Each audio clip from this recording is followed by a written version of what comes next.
என்னுடைய உறவுகள் அனைவருக்கும் வணக்கம். நம்ம இன்னைக்கு இந்த பதிவில் என்ன பார்க்க போகிறோன்னா, வட இந்திய திருமணத்தில் கல்யாணத்துக்கு முதல்ல சடங்கு சம்பிரதாயம் என்னென்னு வாங்க பார்க்கலாம்.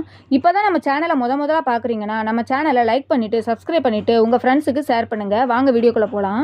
வட இந்திய திருமணங்கள் பொதுவாக ஆரவாரம், பளிச்சிடும் உடைகள், இசை மற்றும் பல நாள் கொண்டாட்டங்களுடன் மிகவும் ஆடம்பரமாக நடைபெறும். தென்னிந்திய திருமணங்களைப் போலன்றி வட இந்திய திருமணங்களில் மணமகன் ஊர்வலமாக வந்து மணப்பெண்ணை அழைத்து செல்வது முக்கிய அம்சமாகும். முக்கிய சடங்குகள் மற்றும் நிகழ்வுகள். ரோகா நிச்சயதார்த்தம். இரு குடும்பங்களும் அதிகாரப்பூர்வமாக திருமணத்தை உறுதி செய்யும் முதல் படி.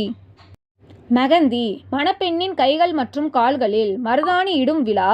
இது மகிழ்ச்சியான கொண்டாட்டமாக அமையும். சங்கீத் இரு குடும்பத்தினரும் இணைந்து நடனமாடி பாடி கொண்டாடும் இரவு விழா. ஹல்தி மஞ்சள் பூசும் விழா. இது மணமக்களை தூய்மைப்படுத்துவதாகவும் அழகுபடுத்துவதாகவும் நம்பப்படுகிறது.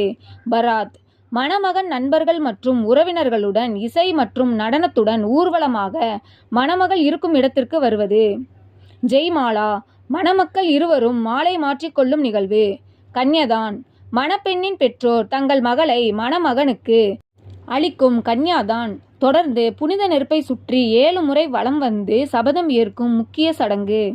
சிந்தூர் மணமகன் மணப்பெண்ணின் வகிட்டில் குங்குமம் இட்டு தாலி கட்டுவதுடன் திருமண சடங்குகள் முடிவடையும். சிறப்பம்சங்கள். நிறைய ஆடம்பரமான உடைகள், லெஹங்கா, ஷெர்வானி அணியப்படுகின்றன.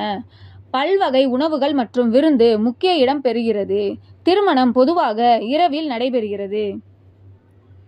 நன்றி.